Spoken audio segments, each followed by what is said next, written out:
인터넷 사이트 정보 몇 가지 좀 알려드리는데 하나하나 한 번씩 볼게요. 자, 하이브레인넷 유명하죠? 여러분들 이제 교수직이나 뭐 내가 나름대로 역량이 된다 그러면 하이브레인넷 이런 데 가서 예를 들어 제가 빨간색으로 정보통신 분야다 자기 분야를 뭐 치면은 거기에 이제 교수 모집 굉장히 많이 합니다. 이제 웬만한 이제 자격이 좀 되시는 분들은 상공회의소에서 산업체 이 우수 인력 풀 이런 것들 모집하죠. 이런 것들하고 거의 몇개 같이 하고요. 그 다음에 그 잡코리아 사람인보다는 만약에 내가 이력서 자소서로 취업을 하겠다 그러면 나라일터 이런 사이트가 좋습니다. 왜 좋냐면 나라일터는 말 그대로 우리 국가에서 운영하는 사이트라서 그 연령차별에 조금 관대합니다. 일반 사이트보다. 그래서 연령차별 때문에 내가 취업이 힘들다 그러면 나라일터 사이트에 가면 연령을 잘 따지지 않는 경우가 많으니까 그래도 합격은 뭐 아니더라도 면접 정도는 자리에 나갈 수 있다. 이런 말씀 한번 드려봅니다. 저도 여기를 통해 가지고 이력서를 막 40대 중반에 한 200통을 썼는데 아무도 안 불러주더라고요. 뭐 내가 취업하겠다는 것도 아니고 면접이나 좀 보게 해달라. 그래도 안 불러줘요. 근데 이제 이 나라이터 사이트를 통해 가지고 면접을 본 적이 있습니다. 사연 또 얘기하면 긴데 그 면접을 보러 가가지고 제가 다짐했던 게 뭐냐면 야 내가 여기 면접 보러 갔으니까 200통 떨어졌으니까 이번엔 꼭 합격해야지. 그런 결연한 의지를 갖고 간 게 아니라 내 면접관한테 가서 물어봐야겠다. 내가 왜 면접 이 자리에 불려나갈지도 못하는 건지 내가 이력서를 얼마나 잘못 썼길래 그거 물어보러 가자는 그런 희망으로 가서 이렇게 직접 이렇게 면접관한테 오히려 제가 역질문을 한 적도 있습니다.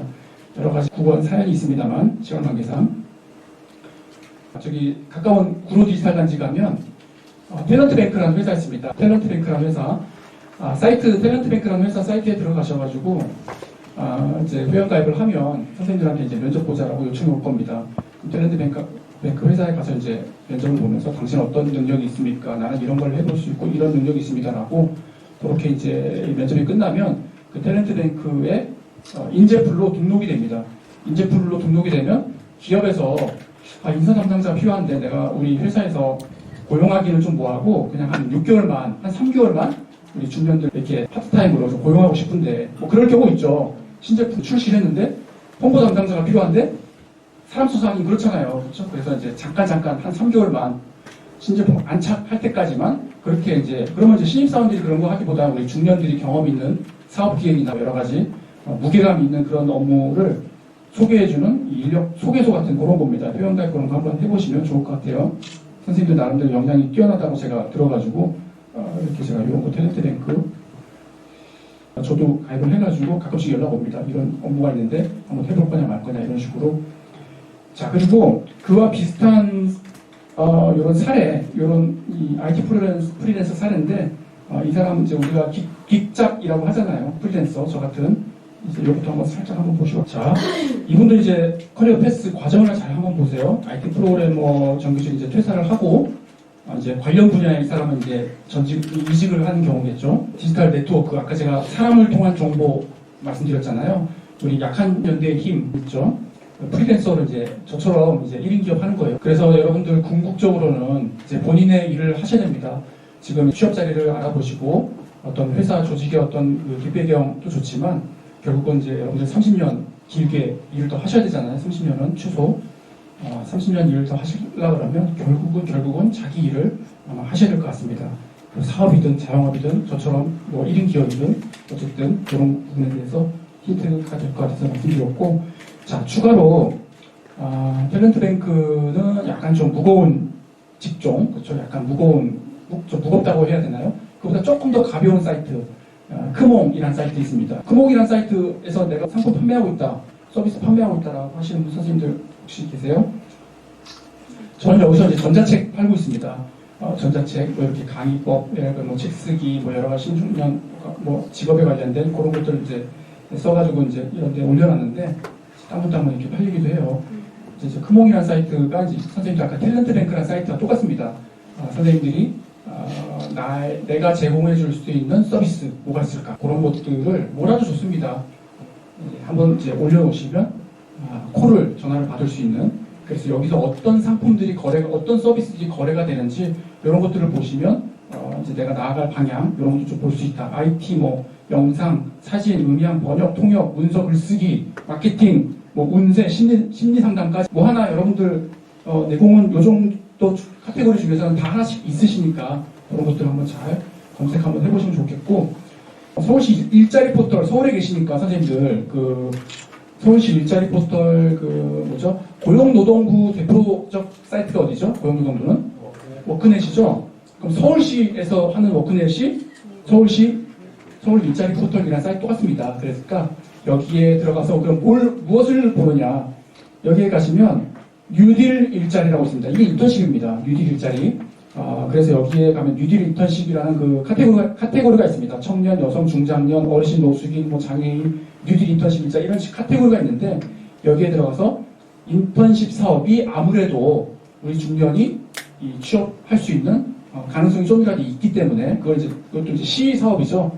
인턴십 사업을 민간에서 하기는 어렵잖아요. 민간에서 인턴십 사업을 어떻게 합니까? 그 재원 때문에. 그래서 이게 공공 재정을 들여가지고 하는 인턴십 사업이니까 내가 세금 낸 돈으로 하는 거니까 이제 한번 활용 한번 해보시라. 이런 것들. 요즘 뭐 디지털 라벨러 이런 거 많이 한다면서요. 그렇죠? 자, 그리고 뭐 말하나 마나 서울시 50플러스 재단. 제가 뭐 정치적으로 여기 50플러스 센터에 왔으니까 50플러스 재단 얘기 안 할 수 없죠.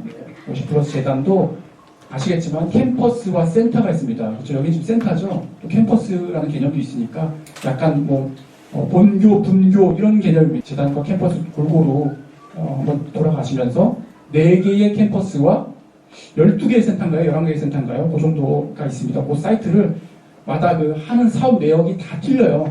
그러니까 16개 사이트를 다 돌아다니시면서 나한테 해당되는 사업이 뭐가 있을까? 인턴십이든 뭐든, 보람 일자리든 뭐든 그런 것들 잘 꼼꼼하게 한번 찾아보시면 좋을 것 같습니다. 지방에 강의를 가면 지방에 계시는 그 강의 주관하시는 담당자분들이나 교육생 선생님들이 서울시 50플러스 재단을 너무너무 부러워합니다. 서울에 있는데 지방 차별하냐, 왜 지방에는 이런 사이트가 없냐, 이런 식으로 지방에 가면 정말로 녹록지 않습니다. 우리 서울 사는 게 참 나름대로 복이죠. 자, 워크넷 아까 고용노동부 말씀드렸는데 워크넷에 가면 거기서 구인구직 이 일자리를 보면 마땅히 취업할 데가 없습니다. 워크넷이라는 사이트에서 우리가 흔히 말하는 선생님들처럼 이 업력을 가진 사람들이 적합한 일자리를 잘 올려놓지 않습니다. 구조적인 이유가 있습니다. 그것까지는 제가 말씀 못 드리겠습니다만, 그럼 워크넷에 들어가면 뭐를 보느냐? 여기에 제가 빨간색으로 체크한 부분 보시면 중장년 일자리 희망센터, 지금은 중장년 내일센터라고 이름이 바뀌었습니다. 그 고용노동부에서 민간 위탁 기관에 예산을 맡겨가지고 중장년 내일센터라는 그 사업을 합니다. 제가 거기서 센터장 일을 몇 년 동안 했기 때문에 선생님들한테 소개를 시킨 겁니다. 거기에 가시면 뭐를 해야 되냐면 중장년 일자리 희망센터, 중장년 내일센터 을지로에 있고 저쪽 마포에도 있고 뭐 검색하셔가지고 가시면 거기서 반드시 상담사를 꼭 만나보세요. 상담사한테 그 구직서류 같은 거 하나 내면 제가 거기 그 상담사의 풀에 들어갑니다. 그러면 이제 정보 같은 거 문자도 오고 어디 취업 자리가 있다 그러면 문자도 오고, 그래서 나의 정보의 아군을 많이 만들어 놓으시라. 그렇죠? 거기 있으신 분들은 다 이제 공공의 일을 하는 사람이니까 내가 굳이 뭐 서비스료를 내가면서 할 필요는 없는 거니까. 자, 그리고 이제 워크넷에 가시면 또 하나 볼 거는 요런 거를 보시면 돼요. 직업 진로 정보, 여기 빨간색으로 체크한 부분 보시면 오늘 보신 영상들 요런 거가 요런 데 있습니다. 입직 경로들, 중장년, 여성, 뭐 청년층 해가지고 여기 동영상들이 있어요. 이런 것들을 한번 보시면서 어떻게 이분들이 입직에 성공하는지 이런 영상들을 한번 찾아보시면 참고가 되겠죠. 난해할 때는 남들이 어떻게 하는지 보는 겁니다. 그게 가장 많이 힌트가 되겠죠. 그리고 또 서울에 계시니까 상상우리라는 회사 혹시 들어보신 분 계세요? 상상우리? 이런 회사가 있습니다. 중장년 일자리 사업을 하는 그런 사회적 기업인데 정부 사업 예산 받아가지고 정부 사업을 많이 하는데 또 사회적 기업의 성격을 가지고 있다 보니까 중장년 일자리 확대를 위한 그런 사업들을 상상우리라는 이 회사에서 많이 합니다. 그래서 공지사항에 가면 여러 가지 지역 밀착형 중장년 뭐 강사 양성 과정 이런 거 한번 해볼 만하죠. 여러분들 뭐 강의 같은 거 많이 해보셨을 거니까. 신중년 취업 성공 강남 리스타트 참여자 모집, 뭐 강남에서만 모집하나 보네요. 신중년 온라인 마케터 양성 과정 뭐 이런 것도 있죠. 로컬 여행 상품 기획, 여행 상품 기획자 이런 거 좋잖아요. 그래서 이런 것들이 다 세금으로 운영이 되고 행여 부담이 되더라도 취소 금액만 부담을 하는 거니까 이런 거 이제 세금으로 운영한다. 그런 것도 한번 보시고 또 하나는 알바천국에 알바천국 중장년이라고 있습니다. 따로 알바천국 그냥 일반 사이트가 있고 알바천국 중장년이라고 우리 어플 플레이 스토어에 치면 이렇게 나오는데 말씀드리는 이유는 가독성이 아주 좋습니다. 글자 보십시오. 금치가 좋죠? 저 이런 게 좋더라고요. 노안이 와가지고 중장년 알바 자리 이런 것들을 하면 좋은 게 뭐냐면 저기 노란색으로 전화 걸기 버튼이 있습니다. 저거 그냥 딱 누르면 바로 그 일자리 아직까지 유효합니까? 전화해보고 근처에 가서 알바 자리 같은 것도 필요하신 분, 뭐 생계형 일자리가 필요하다 하시면 이런 것들도 한번 보시면 좋다.